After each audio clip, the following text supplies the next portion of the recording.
hari ni agak busy sikit kita baru set up kita punya air pump. Okay, kita sebab tengah nak menambah kita punya tangki. Okay, tapi kita ada lagi satu, kita tengah buat aquarium kotak ais, ice box tapi yang ni untuk pakai sendiri sahaja guys. Ni kita tak ada jual-jual lah, sebab nak jual memang tak kemas lah guys. Ni kita baru buat. Okay, satu yang ada bingkai, satu yang tak ada. Sebab kita nak letak dekat sini. Kita tak nak pakai bekal RM2 ni, sebab dia rendah ikan kita pun makin makin banyak sikit lah. Okay, sebab dia macam sempit kan. Ikan kita memang kalau boleh nak pakai filter lah guys. Kalau pakai filter dapatlah kualiti dia macam ni. Okay, ikan kita memang aktif. Okay, kita dah sambung okay, agak sambung. Okay, aquarium ni kita belum pasang filter lagi. Okay, bekas-bekas ni kita akan ganti dengan yang kotak ais tu. Okay, kita akan ganti. Kita akan letak sini dua lah. Kita dah ukur dua, satu-satu lah dua. Yang bawah ni pun dua. Kita tak nak pakai bekas ni, sebab ruang macam banyak kosong atas ni.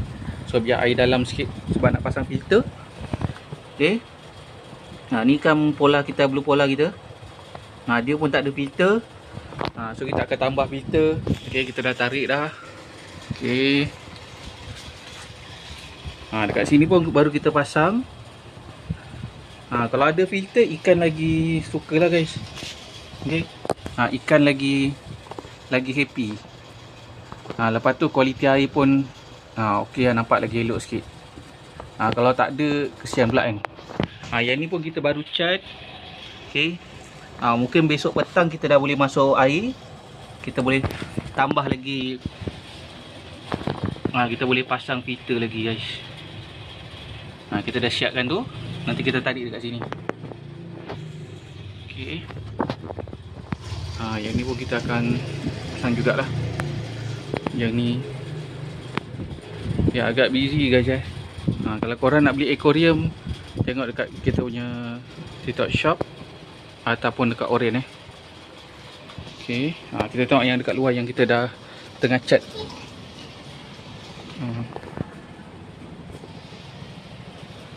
Okay, ni yang kita tengah cat kan.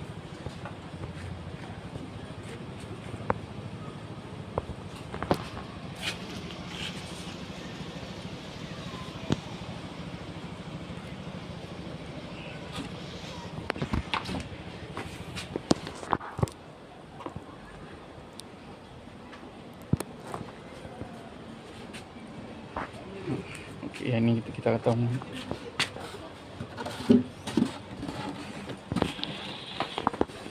yang ni nanti kita akan potong so yang ni tak cat sangat pun tak apa. Okay,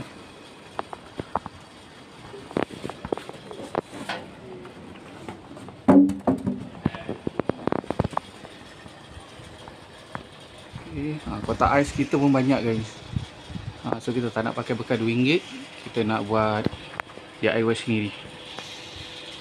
Okay, lagi satu kita akan ikan moli kita ni pun kita akan jual belah.